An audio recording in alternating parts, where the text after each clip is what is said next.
What's up, everybody? So, last night, a friend woke me up at 2 a.m. I was really disoriented. I couldn't get back to sleep.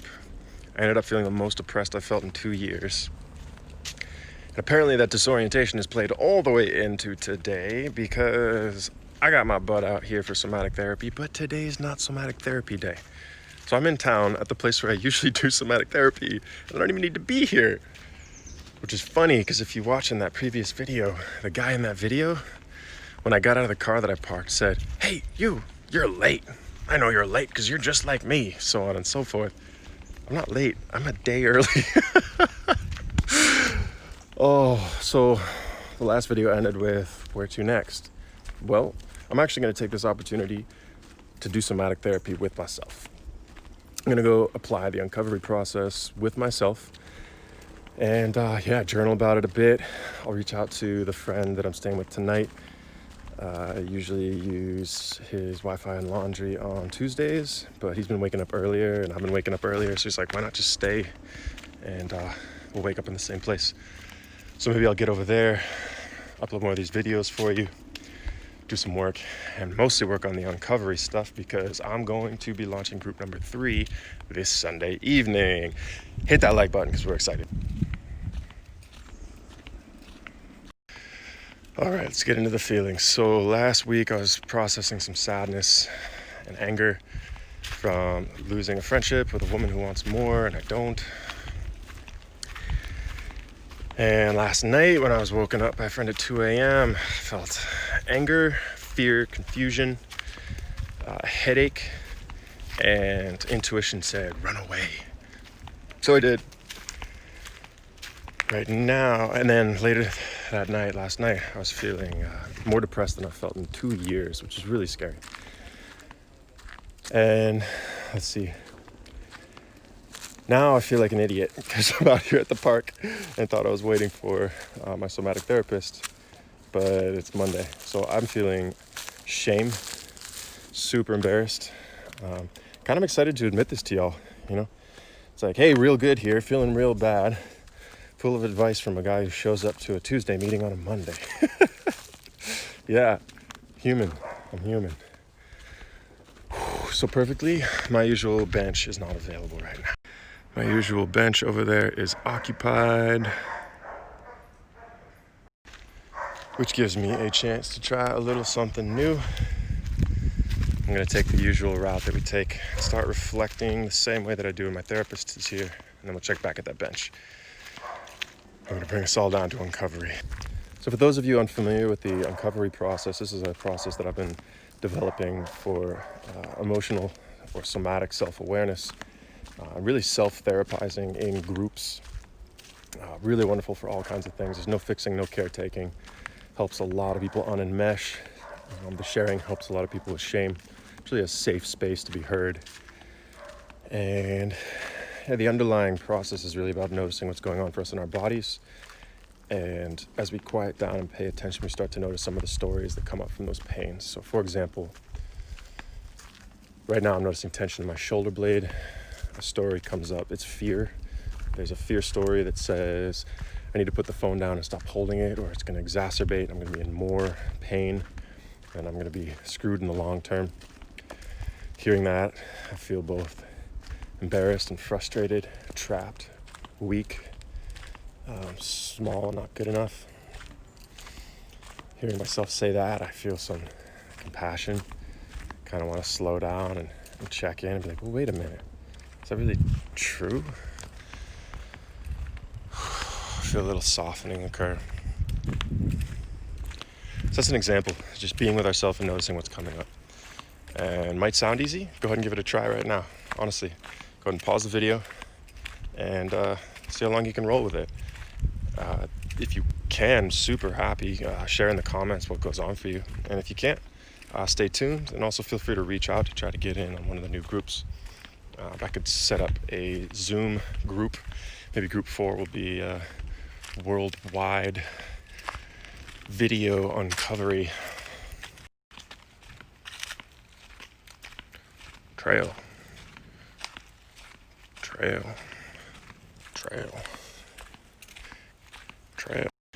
Good thing all these trail markers are here. We wouldn't want to get lost, would we? Gosh, if life had trail markers, guess what it does? It's called the invisible religion, and it's everything that everyone, and including yourself, tells you should do. Unfortunately, should doesn't make any sense without some stated goal. Fortunately, the invisible religion also tells you what your goals should be. Get a nice job, get a wife, have some kids, make sure you buy a house in there somewhere. You don't have to. You really don't. I think it's easy for us to think that we are supposed to or have to or should because the nature of being a child, at least in this society, is usually full of instruction and discipline, a world full of should, right? We really don't have a whole lot of autonomy and sovereignty. But as we become adults, and especially if we manage to become independent, then we do get to choose. We're left to our own devices, for better or worse. I feel that I've lived an incredibly varied, incredibly rich life. Lots of experience, lots of learning, lots of growth, and I love it. It's also been very hard. Sometimes I feel lost. Sometimes I'm not sure what to do next. Sometimes I genuinely wish someone would tell me what to do. Someone that I can trust. Someone where when they tell me what to do, I would do it. It can be overwhelming sometimes. There's so many options. Noisy. Oh look, trail. Problems of abundance. It's a theme we do like to talk about on this channel. Something I get a kick out of. Really, is there anything wrong right now? I've got my own cabin in paradise. I've got savings to last me months. Longer if I wanted to stop spending it on so much food or so much rent. What are my problems? I have too many friends. I'm losing some friends. Is that a problem? Seems like a problem of abundance. Like, sorry, you have too much. There's decay. It's nature, right? I think this tree holds all its leaves all the time. Oh, plenty of leaves right there. Part of the natural cycle of things, keeping things in balance, right? And if you're letting the things that aren't really serving you as well decay and disappear, you're doing real well. It's getting better. Even if something has value, you gotta remember everything has opportunity cost. Taking up time and energy, right? Unless it's just someone slipping money under your door, ain't nothing for free. There's time and energy cost for things. Some things are better than others for you. And at different times, depending on what you're into, your context, your needs, the balance in your life, your goals. So discernment is a massive topic we talk about here. But I digress. So this mentalizing instead of getting into the somatic uncovery. This for me is one of the reasons uncovery is such a helpful space. There's other people around holding a container. Usually I'm holding the container, but we're collectively holding a container. I'm describing the container. We're collectively holding the container. And then we're all sort of energetically accountable. I'm not gonna sit here rambling like this when we're in uncovery. Neither will anyone else. So when it's our turn to speak and we're asked to speak from our feelings, from our body and our emotions, we get to get into a space where there's a whole lot of potential that's usually not realized. Blah, blah, blah, here I am, talk, talk, talk. I'm missing out on some other opportunities. The feelings in my chest right now of shame.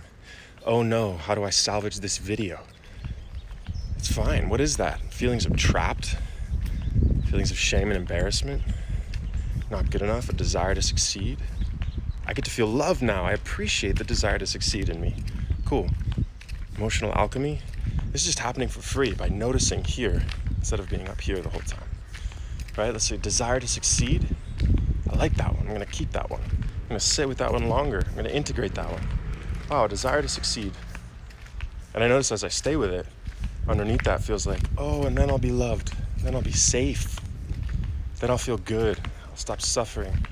I'll be held. I feel some sweetness and sadness about that. Do you see how there's these layers? Another layer, a somatic experience and little stories that offshoot. And then a somatic experience about one or more of those. And then the stories off of those. That's the uncovery, right? That to me is how we're unfolding what's going on for us, what's underneath and what's going on. Oh, yeah. That moment when you notice the same friend that woke you up at 2 a.m. give you a hickey. Are you serious? It was actually not the moment. I noticed that, but I just noticed it on camera again. I noticed it this morning. Anger. Anger, why? Whenever you're feeling anger, I learned this from How to Be a Man, a nice book, a very good book that I'm still working through. Check for shame. Yeah, there's shame under that, right? To be seen with a hickey. I'm not sure why. Some of it feels societally absorbed, like in high school. Like, ooh, the hickey. For me, there's also this extra feeling of like disrespect. Like, what are you doing? What are you doing to my neck? This is non-consensual. This is not something that we do. I feel branded, marked. I make up a story about that it's intentional, some kind of, I don't know.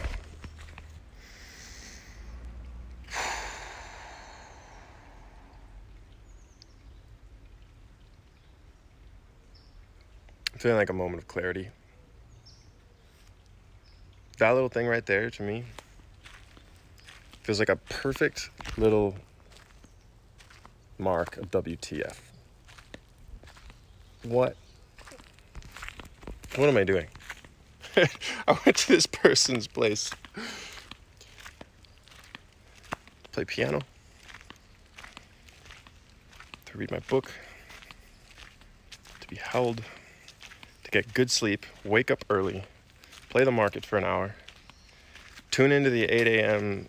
Meditation and intention setting that one of my brothers is doing, and then do work Pomodoros for a couple hours. How did it go?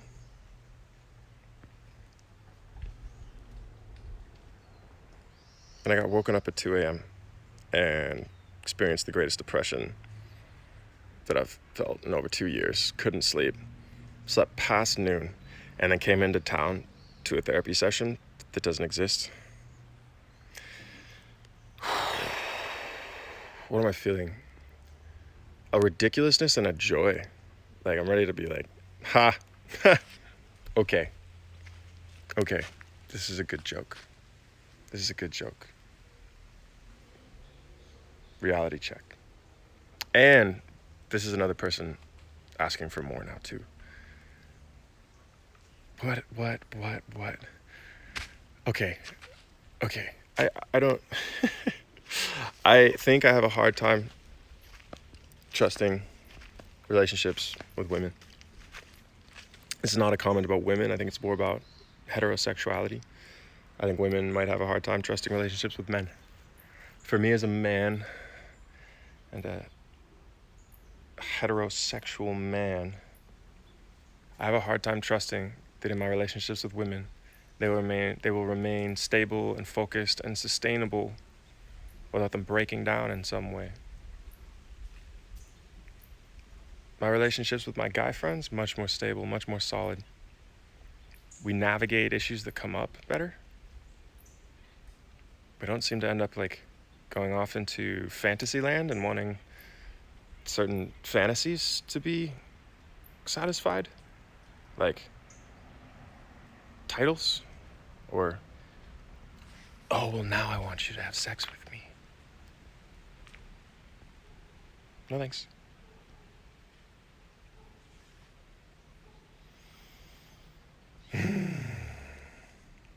Feeling a little bit of exasperation right now and a little bit freed up from my depression. A little bit grateful for the redirection. A little bit scared and sad and confused because I like romance. Part of me likes sex. Even though I think its pursuit is a waste of time and that doing it is generally destructive and leads to relationship chaos, still feels good. A phrase I say is heroin is too good. Yeah. I really prefer to be productive in stable environments, and I'd like to keep focusing on that. I get to keep focusing on what I think will be working in my life, things that are meaningful, what matters to me. I think I'm also going to want to use some more discernment and get away from comforts and pleasures. Part of what brings me into relationships with women, I think, is the comforts that I feel there. I feel sweetness and softness and comfort, and it feels nicer to be held. I feel like I can hold a little more deeply, and I think I've tried sleepover with a man, maybe more than once, but it's just not quite the same. I feel so much comfort with women in those environments, and I really like feeling held. I really like those feelings. But it's maybe it's part of R&R and recharge, but it seems to come at high cost. Even when there's no romance, no sex. Interesting stuff. And none of this is really where I want my focus. I want my focus to be on a healthy, vital life. I want to be focused on reality, goodness, and work, not on comfort and pleasure and sweetness. If you are like, WTF, this guy does not like comfort and sweetness and sex with women, hit that subscribe button and stick around, see what this is all about. Because this is real good and it's going to keep getting better. I'll see you real soon. I'm going to go check on that bench. Maybe it'll be available for the next video. Stay tuned.